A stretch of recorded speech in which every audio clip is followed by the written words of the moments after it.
you can come the first time and say, hey, I hear that you guys got gold.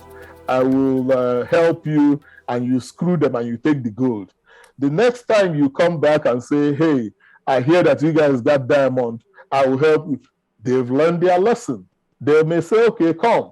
The moment you come, they will seize all your property, seize everything. So the world has changed. It's not just capitalism as it used to be. I think in a way you have to tamper capitalism with some type of social benefit to the people. I think that's where the world is going now. We are looking for that benefit, particularly in Africa, no? And I want to believe that the people really are learning because a lot is still happening. Mm-hmm. But on that, I will have a question for you. In that now, since we are talking about law representing these big multinationals, I don't know how big they are, the one that you represent, but at least those that are operating in Africa, they're really big multinationals coming from US and Europe, mm-hmm. and the rest of them. They have the power, so they can buy anyone they want to buy. Mm-hmm. So, say this company enters into agreement with a company, I don't know, in the East country, let's say in Ghana, Nigeria, mm-hmm. It can be in Congo, mm-hmm. And they say, okay, this is what we are going to do. When they don't do it, when they don't respect their part, mm-hmm. What happens? Again, that comes to where we get involved. Because there are two dynamics to the thing. First of all, the person who is quote unquote the helper, meaning Africans in diaspora, have to be ready to help. The helpee, so to say, has to also be ready to be helped. You see what I'm saying? So in as much as I know in that kind of scenario you gave, that we will step up and do the right thing, our people back home have to also step up and do the right thing. So if they want to continue a situation where you are able to bribe the judges or bribe the police and all that stuff, then things will never work. Like I said, it takes two to tango. The helper has to be willing to help. The helpee has to be willing to do what's needed for the help to work. So it's not an easy scenario to resolve, because I think what you're saying is, okay, what if something goes wrong and this foreign company just says, oh, we can just go down there and bribe the heck out of everybody? Unfortunately, if our people, especially when we come in and say, look, chief of police, this is what the agreement says, this is what needs to be done, and the chief of police still says, oh, I don't care what you guys say. Unfortunately, if that's the situation, then I'll say, Africa, we have a problem. We have a big problem, because it's going to take us hundreds and hundreds of years. But let's look at it another way. That is what people like yourself, that is what you are doing. You are trying through your podcast to educate our people, to let people know that, look, we have a problem, but our problem can be solved. And our problem can be solved. These are the ways to solve it. So even if you don't change the mind of the chief of police, hopefully by your podcast, you are able to tell the young ones that, look, what they are seeing the chief of police do is wrong. Therefore, don't always accept what the chief of police is doing. Or, therefore, when you become chief of police yourself, don't do what the chief of police is doing. Somebody's got to tell them, and it's got to start somewhere. So that's why I don't, when you talk to me about your podcast and I see what you do, I tell myself, well, yeah, maybe Africa is long ways off from solving their problems. But there is hope, because you look at your podcast, through your podcast, you know there is hope. Just imagine if 10 Africans from 10 different European countries do what you do. Just imagine what will happen. The word will be going out. You know, everybody, people will be saying, hey, we listen to this guy. They say, oh, is it Obehi? No, it's not Obehi. It's Emeka. Oh, we listen to Emeka. Oh, wow, what Emeka is saying is pretty much the same thing I had Obehi say. You see what I'm saying? It begins to take root. So we shouldn't give up. Well, you know, I know that some of our people have given up. Even back home, people give up. But, you know, hey, the only person that you should give up on is a dead person. You cannot give up. Yeah, if you want to give up, then you might as well say, let us all take something and die, you know, but we cannot do that. Yeah. Thank you so much for that. I believe in Nigeria. I believe in us. I believe that we are able to change the situation. I believe so much in it. Mm-hmm. All right, now, looking again from the point of view of law and business, because that is where we actually tackling this episode today. Where are Africans requesting more intervention in terms of businesses? Two areas. One is, of course, no good idea or no good concept can be executed without funds. And unfortunately, funding on funds, that's something that our people don't necessarily have. Our credit systems are not the way it should be. Our ways of making money and generating money are not the way it should be. Plus, the big money is not being controlled by Africa. So let's face it, funds, that's number one.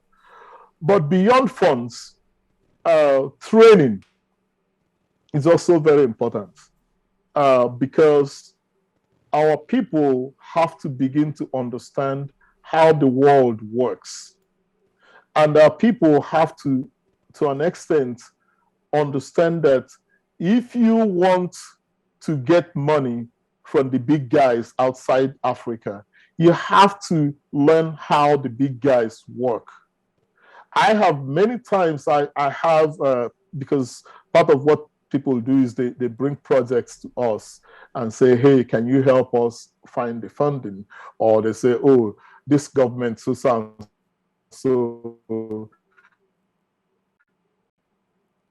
they want to build this road. And then the person that brought it will be like, well, let them know how business is done in Africa. I say, no. There is nothing like how business is done in Africa. Business is business everywhere, you know. And besides, you cannot be trying to get money from America and you are telling them to do it, to give you the money your own way. No, I said you have to, you know. And then sometimes people will just go and they'll come to you and they say, oh, you can you find money for us? We want to build this thing. And I say, okay, where do you want to build it? They say in their village. I say, okay, what do you want to build? They give you one big, wonderful thing. I say, okay, that's fine. I say, how much will it cost? They say 100 million. I say, okay, fine. How much do you have yourself to put into it? Nothing. Find us somebody who will give us the 100 million. We will use part of it to buy the land. I said, if you were the person, would you do that? So, and in their mind, they didn't realize that what they're asking is not the right thing or the right way. So you have to educate them. I asked them, and they say, if you, assuming now that okay, so you are a Nigerian, and I tell you now this story that you just told me, but I say, flip it, it's in Zimbabwe. Would you go do that deal? They said no. I said, then you see, before you ask somebody to come and put $10 into your place, be ready to put at least $1.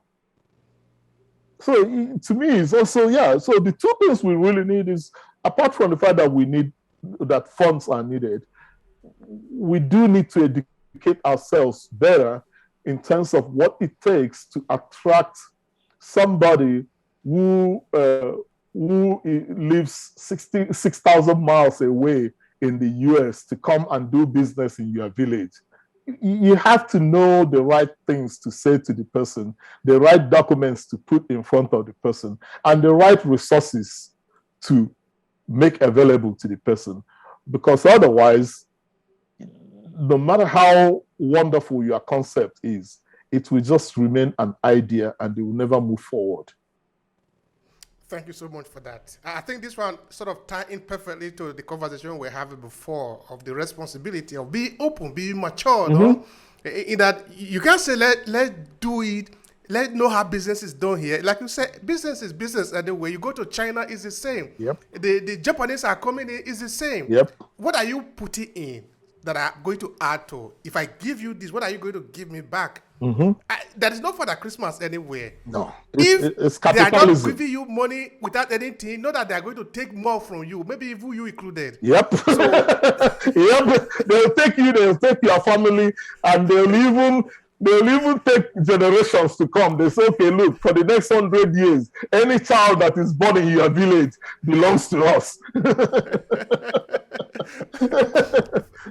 Thank you very much, sir. Okay, all right, now we've really talked about a lot of electricity in this conversation, and I really find a lot of sense in it, a lot of education in it. How can people connect with you? That is very important. How can they connect with you? It's very easy. You can always. I'm very open with my contact information. You can always share my number 214 plus 1-214-335-6011, and then my email is menes@com.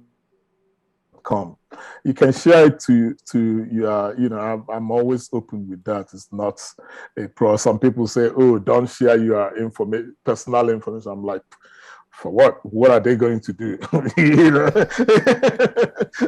I said, oh, yeah. I said, no, you have to understand that the kind of stuff we do, like I said, is not just about money. It's trying to redefine capitalism so that it makes sense. So you have to change certain things so that people can reach you, because there are a lot of people, a lot of people may need to get to you, but unless they know you are open, they may find it difficult. So that's about it. Those are the only, except LinkedIn, where if you just go to Jude Menes, you'll find me. But these are the only ways I have, those are my social stuff. Yeah. All right. Now, what will be your last statement to conclude the conversation? Well, when you said that, I was thinking, what should I really say? I think that you have covered almost everything. My conclusion would be that, because I know how it is. Like I said, many times I have come close to quitting, but I keep going. So I said to you that I know many times you will come close to quitting. There are people that will not understand what you do. There are people that will hear you and misunderstand you, or people that will see your podcast and say, oh, he's just trying to be relevant. And that will demoralize you and make you, I say, don't worry about those things. Just like I told you, I came back from Africa, and I got this serious allergy. I was sick for like a month plus. I mean, that was very discouraging to me. And just like, earlier you were talking about witches and witchcrafts. If I were a regular guy in Africa, I would think that somebody did something to me, because I'm telling you, I had no idea where that came from. It's like one day I was fine, the other day I was breaking out like crazy. But and those kind of things will make you want to quit. And I'm not saying this to myself, really. I'm really saying this to you and other people like yourself who have seen that there is hope. Because for you to be doing this, you must have believed that there is hope. If you believe that the African situation is hopeless, you wouldn't be doing this. So for you to even pick up the phone and call somebody and say, let's talk Africa, it's because you believe there's hope. So I'm saying to you and other people like you who believe that there is hope, don't give up. There is hope. I strongly believe there is hope. And many times, in as much as you will be demoralized, you know, you are putting your money, your resources, and you are not making any money, and you are doing all these things, I will still say, don't give up. You understand? You know, just keep doing what you are doing. People may not even, nobody will ever come to you and thank you, but it doesn't matter. The important thing is that within you, you know what you are doing. See what I'm saying? Yeah. So don't expect any thanks from anybody. Again, you know our people. Our people, we are some of the most proud people on earth. I doubt that anybody will even call you and say, hey, I saw your podcast. Thank you for that. No, they will not do that. Instead, they will try to pick it apart and find out what you did wrong and what it, don't worry about it. You know, just know that there are people who believe in Africa just like you, and we know what you are doing. Just keep on doing what you are doing. That's all I gotta say. Thank you so much, sir. I really appreciate it. It has been a pleasure on my part. Same here, my brother. You take care. Eh? Okay, bye-bye.